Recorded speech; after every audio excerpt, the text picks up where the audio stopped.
Twebale nnyo Farida Nakayiza nate ngera bwe tuzze tukulaga nti ekibuga Kampala mu kusooka kibadde kya kimpowooze naye akadde kano wenjogerera njagala okutegeeza nti bannakampala bakumyewo dda ku mirimu gyabwe oba oliawo toyinza kumanya ki naye nga ndowooza nti ensonga y'obwavu eyinza okuba nga y'emu ku ezo esinza okubawaliriza okudda ate kukola jjukira nti akakongezi kajjira twakulaze ne tukugamba nti abasuubuzi abamu bategeezezza nti ensimbi nnyingi baziridde ku Ssekukkulu ate abangi banoonya kuddamu ate kulaba nga basanyuka ku lunaku lusooka oba ku 31 mu bikujjuko ebigenda okubaawo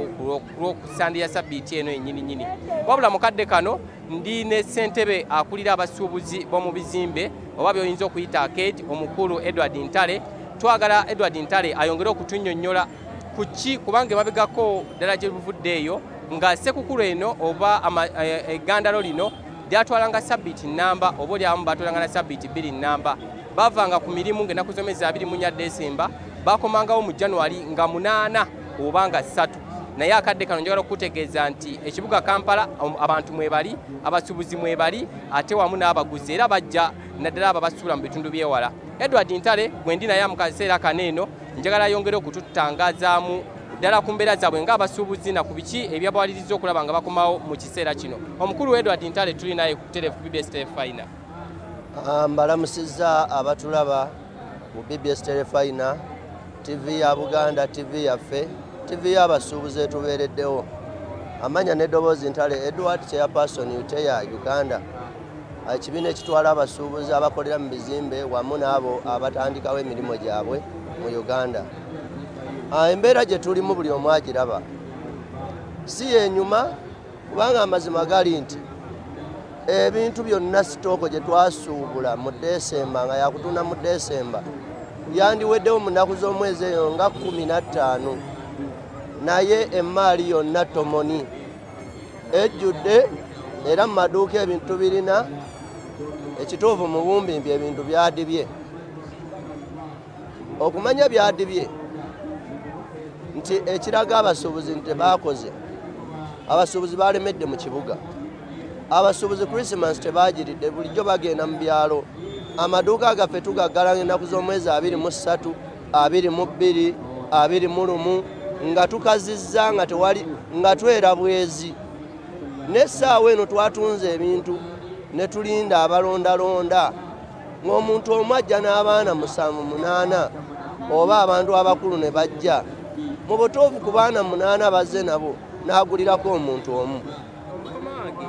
Tugenda maaso njagala otegeeze omulabi wa BBS Telefina ensonga eno evudde ku ki bantu butaba na nsimbi ye obutaba n'ensimbi bw'otugamba nti emabegako mwatunzanga ne mumalawo ki ekiviiriddeko kino kuba nti mu kiseera kino mwalemereddwa okutunda?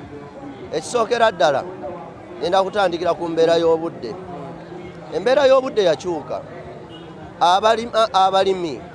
ekituufu enkuba yatonnya bye bandikungudde batunda ate bajje batuguleko mu kibuga embeera yakyuka bintu bibadde biri mu nnimiro tebikaze ng'enkuba efudde emba. Ekyokubiri gavumenti yennyini obutasoma mbeera ereetedde busuubuzi kwonooneka bo tebeebuuza ng'ekitongole ekya finance ekikolera wamu ne URA nti luli abantu baatikulanga mu mwezi gumu ne batikula konteyina 5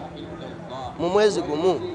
gwe bw'otuuka n'olaba embeera ng'abantu batikula konteyina 30 teweebuuza bali 47 baalagawa. Naye ekizibu kyonna kivudde ku kwagala ennyo munansonyi ogamba nti gavumenti erulumbadde nnyo eyagadde emisolo emingi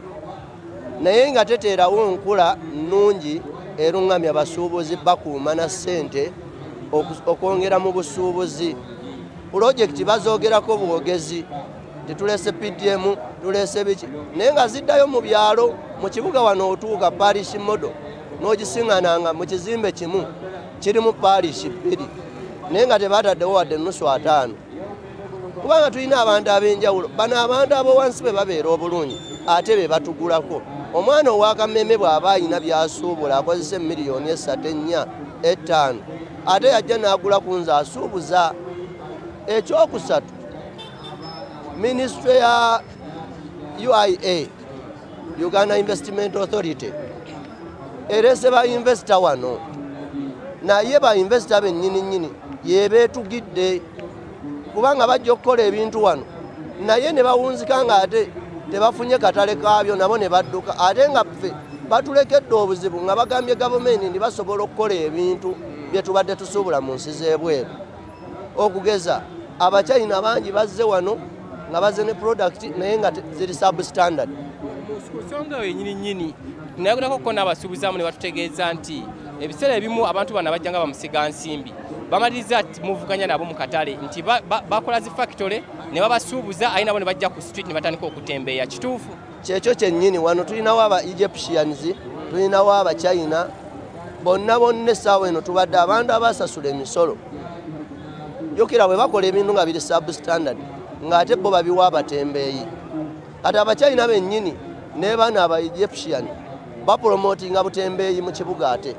olw'ensonga nti bawa abantu bano ebintu ebitalina mutindo abantu bano basobole bibatundira olw'ensonga bajjanga ba investor naye nga tebamanyi kituufu kye tulina kusuubula ku bo kati agenda otuuka ate oluva wano ng'addayo eri mu gavumenti ng'agamba aba president wamu n'aba URA nti akatale kambuze ne kambuze lwa kintu kimu abasuubuzi bamwe baagaana otugulako bakyasuubula ebweru si ebweru gye tusuubula mana abantu bye bakola wano tebiri ku mutindo gutambula n'akatale ate ffe abandi bagayidinze ndi mukole bino bateekawo mbeera yakulwanagana naffe omuchina omu ayina factory Embaale ye supplier ye distributor yayina edduuka wano wennyini ku Pentagon wano yatunda jiini zennyini bw'alaba biganye ng'azisala bw'azisala era ne zidiba kati yawunzika agamba nti ye agenda bireka mukulu ntale mu bufunze kubanga akadde katukwata tulina okumanya ebintu ebirala gye bivudde mu bitundu ebyenjawulo twagala mu bufunze gavumenti oza kiki yandikoze nadda nga tuyingira omwaka omujja 2024 okugeza kulaba nga tutereza ebyobusuubuzi okulekeraawo okujjawo okwerumaluma wakati wammwe abasuubuzi ate wamu ne bamusiga nsimbi mu ggwanga ekisookera ddala gavumenti ekola ekintu kimu tetulwanyisa bamusiga nsimbi naffe twagala eggwanga lyaffe libeeremu ba manufacturers nga tukola ebintu byaffe ne n'omuchina abikola alekako made in China tugamba gavumenti enoonye ffe abategeera ground zino era ffe abasuubula ebintu bino mu katale era ababitunda tutuule ne ba investors bano tubalage product ze twetaaga tetulina nsonga lwaki tuba tuzigula China ng'ate wano tusobola obbigulawo ekirala URA esala emisolo abantu ebakkirize baddemu bagaggawale naye abantu gye bakoma okwavuwala gye bakoma okufuuka ekizibu eri gavumenti kati ekibuga kijjudde abantu ne bandibadde mu byalo nga bawummudde kati abantu tebawummudde tuli mu mbeera yakanayo cyane kubanga sene ne banka zibali bubi baagala otunda ebintu ate tebalina bibabiguza tweyansiza nnyo tweyanseege ebisingakaawo tugenda batubikutuusaako mu mawulire gaffe gambuuze ate n'ebirala mu mawulire gaffe ageesigika ku ssaawa 4 Farida Nakayiza abantu yongera okubamanyisa eyo gye batabadde ate biki ebibaddeyo.